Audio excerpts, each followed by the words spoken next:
that. Let's start there. Just ask this is a segue. This is the perfect segue into the controlled opposition discussion, because I've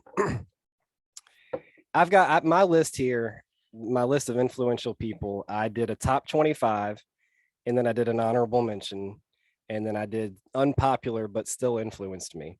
And then I have a couple of personal mentors and a couple of friends and family that I want to shout out. But as I was doing this, I was like, let me just pick one example here off of my honorable mention list. So let's see. I've got, okay, so Judy Mikovits. Judy Mikovits is on my honorable mention list. Judy Mikovits is a former virologist. She wrote a book called Plague of Corruption back in 2019, actually, like right before this whole COVID thing started. And if you read it, it's unbelievable. I mean, it's not like she predicted it, but she kind of predicted it. But like, she didn't even realize she was predicting it because it hadn't happened yet, you know? So the way it's written, one thing that I realized 2 years later, crazy. Just to piggyback off what you're saying, when people say, "Oh my God, how did you predict it?" or "How did you know that?" People, do you understand that their plans are written? There's documents. Yes. They've planned this for a long time. It's not even. I mean, hidden. Listen. Shout out to George Orwell, but let's be real, man. Obvious. Oh my God, right. I could write a book called 1985. I could write a book called 2020. And in 50 years from now, look like a genius because I could tell you everything that's coming. You know, I could be close enough to telling you what's coming based off of what we're seeing them doing. The coercion, the deception, the manipulation, the forcing, the blockchain, like you're talking about, even taking the Alison McDowell approach from it. So, I mean, it's a lot of ways, and no disrespect to anybody that has written anything that has predicted in a way, because at the end of the day, you still have to have balls to put this information together, put it out to the people and stand by it. You know what I mean? Yeah. So shout out to, I didn't mean to cut you off there. No, that's actually, you're right on point. Because so Alison, as much as I love her and is positive as I feel about her message and the worldview that she shares, she is not afraid. She says it herself. I'm very direct. Like if she feels like somebody is even close to pro blockchain, she will name names. And so Judy Mikovits, the reason I named her is because I don't know that Alison's ever directly called Judy Mikovits out, but Judy is associated with Children's Health Defense, which is one of the more prominent anti-vax companies or entities out there, run by RFK Jr., Robert F. Kennedy Jr. And I consider both of them. I mean, listen, I'm not pro-vaccine, but Alison has exposed Children's Health Defense as controlled opposition. Even though they're anti-vax, they're kind of subtly promoting like trace and track and precision medicine, which is still like pro blockchain and getting people on the blockchain, digital ID, this sort of thing. So it's like the opposite end. Instead of a vaccine passport, you can be on the blockchain and whatever. So so Judy Mikovits, this is just a good example of, okay, there is evidence out there with her association with Children's Health Defense that she could be called controlled opposition. Okay. And there's a lot of people on this list as I go through it that there is evidence that they're controlled opposition because of some association that they have. Okay. So follow the money. So here's my thing with controlled opposition. First of all, you have to define opposition. All right. So and let's define it, G, because I want you to define it, because it's a funny thing is it's a very popular word in popular culture these days. I mean, all rap music talk about the ops. It's always a shout out to ops, and let's define well, that's operatives. Technically, I think they're talking about operatives, government operatives. Ops, but ops is also the last three words in cops too. Oh yeah. And then ops opposition. is still in opposition. I mean, it's a play off a lot of things. True. Yeah. Hip hop, gotta love it. We'll get to that too. Oh yeah, we will. So my thing about controlled opposition is this. Okay. This is one. He's on my top 25, but it's just the best example for me to talk about this is Joe Rogan. Okay. And the reason why I wanted to talk about controlled opposition in the same podcast where we talk about censorship is this, to me. Okay, Joe Rogan, there's evidence out there he's controlled opposition. Elon Musk, I know you have certain types of feelings about Elon Musk. A lot of people don't like Elon Musk. I can certainly see where there's evidence that Elon Musk is trying to put everybody on a blockchain. Me too. Web Don't get it twisted. world. I don't want anybody to get it twisted because he's the Neuralink guy. It's not that I know what Musk is doing. I'm just also like, yo, I'm trying to make a. Anyway, keep going, G. I'm not going to touch on that part because I need a whole segment on that to clear up my thing with Musk. All right, we'll do that on another podcast. Yes, we will. Yep. We'll circle back to that, but yeah. But so yeah, controlled opposition for me, all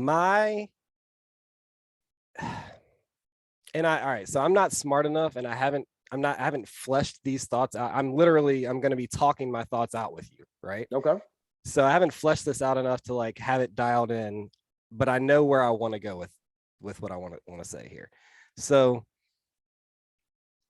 controlled opposition, Joe Rogan being a good example is like, I know that, he might be on CIA payroll, whatever. Like, maybe he's not. Here's the thing. I don't like making assumptions about anybody. And even if there is that level of like, maybe he's controlled opposition or whatever. Okay. To me, it's about, are you willing to talk about subjects that are taboo? Joe Rogan is willing to talk about subjects that are taboo. I was going through the list on his podcast. He's got like 1,700 of them now. There were so many names I knew. That's crazy to me. Like, maybe I don't listen to all of them. Mm-hmm. Maybe a lot of them are controlled opposition. Mm-hmm. A lot of them are comedians because he's into comedy. But man, just so many names, just so many big names. And it's like, you gotta respect that. Like, you gotta respect this guy. He's made a living off of podcasting. And that's another, I want to talk about that too. This is not, I don't want to actually make money. Listen, if people want to give me money because I'm doing so great, I'm not going to reject, I'm not rejecting any donations. Of course. Let me put it that way. Right. But Charles Eisenstein is one of my, I love Charles Eisenstein. I love a lot of the work that he's done. And a lot of people in the conspiracy community lately have been targeting him as somebody that they say he's controlled op. Allison even went after him, and I'm going to defend him, even though I agree with her point, but I'm still going to defend Charles, and we'll get to that. But I want to finish up my thoughts on just controlled opposition in general. Mm-hmm. To me, it's like, if you're talking about things that are taboo, I like that. And I don't care if somebody else wants to call you controlled opposition, because to me, it's more about having that discussion. And if I don't agree with you, like, people need to take responsibility for themselves. Mm-hmm. Like, if Joe Rogan says something, Joe Rogan says a lot of things I don't agree with. There's a lot of things that he said, his worldview and mine are not all that compatible. But you know what he does? He talks about taboo subjects. He talks about things that the mainstream media doesn't want to talk about. And that's why he has 11 million viewers compared to CNN's 500,000. Yeah, exactly. And so, yeah, maybe he is controlled. Maybe, half of my list is controlled opposition. At the end of the day, it's my responsibility. It's like what I have in my bio on Twitter, man. And this is kind of a perfect analogy, because it is what it is. It's like, if I retweet somebody, that's me endorsing the tweet, not the tweeter. Yeah. It doesn't mean, if I retweet Candace Owens, it doesn't mean that I support Candace Owens at all. At all. At all. It means that one tweet was something that resonated with me.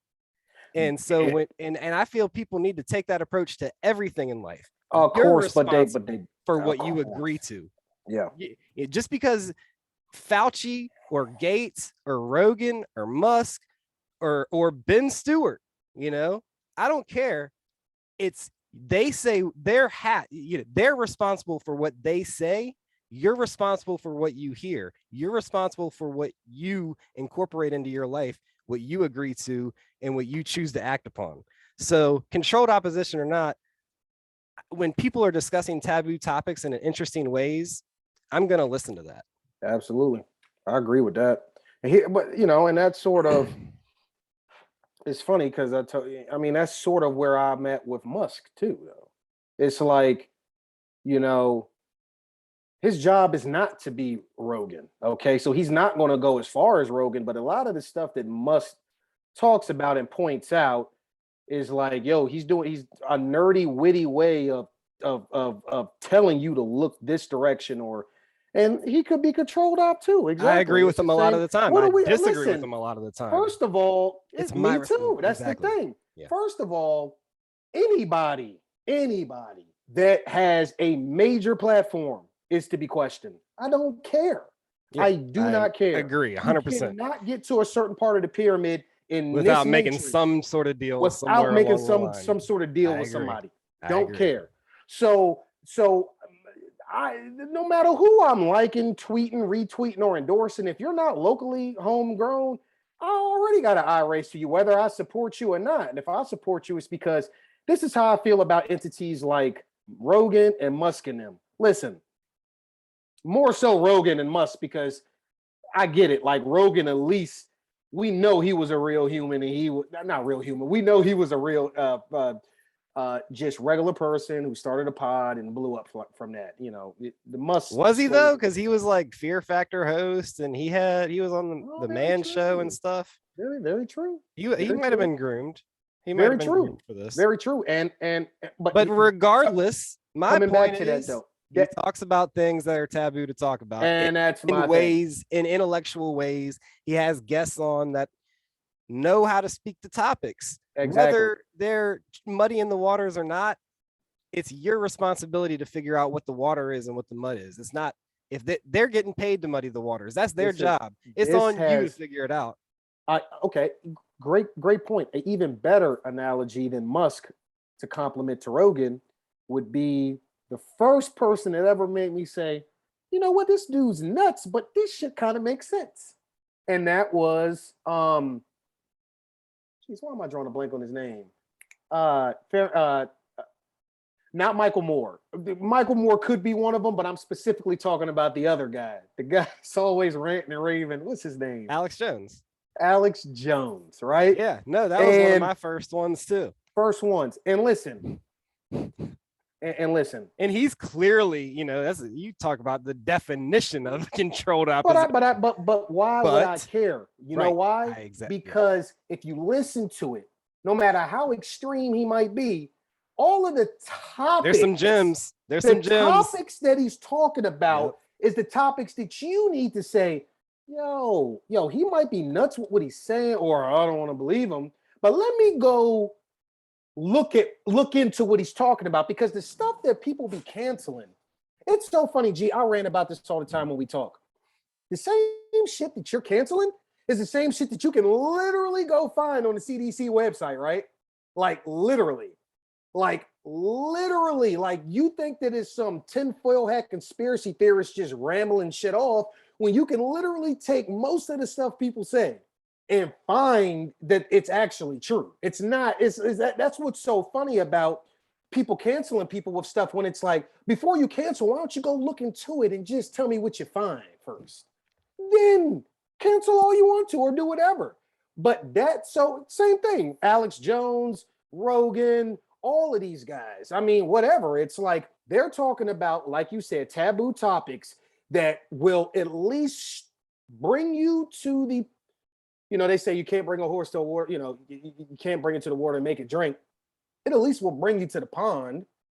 And then, it's up to you or where you want to go with it, doing deep dives, doing research, going down the rabbit hole. But, no, just to piggyback off of that, like, I know exactly what you mean. That's not, And to go back to a couple things to tie together some disparate points that we made. It's like Alex Jones being the example. It's like you said something about you don't get to a certain platform without making certain deals. It's like Alex Jones has the platform he has because he's made certain deals to purposefully muddy the water, but you can't muddy the water without having some water.